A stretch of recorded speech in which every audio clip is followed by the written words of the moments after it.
প্রায় 2000 টাকার মতো লস হয়েছে, যেহেতু আমার মেডিসিন কস্ট নেই, তো ওই দিক থেকে একটু প্লাস পয়েন্ট আছে।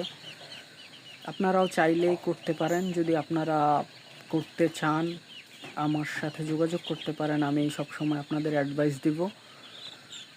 আমি যেহেতু কয়েক বেচ করেছি, আমি এখন বলতে পারি আমার মোটামুটি অভিজ্ঞতা হয়েছে অর্গানিক ওয়েতে মুরগি পালন করার।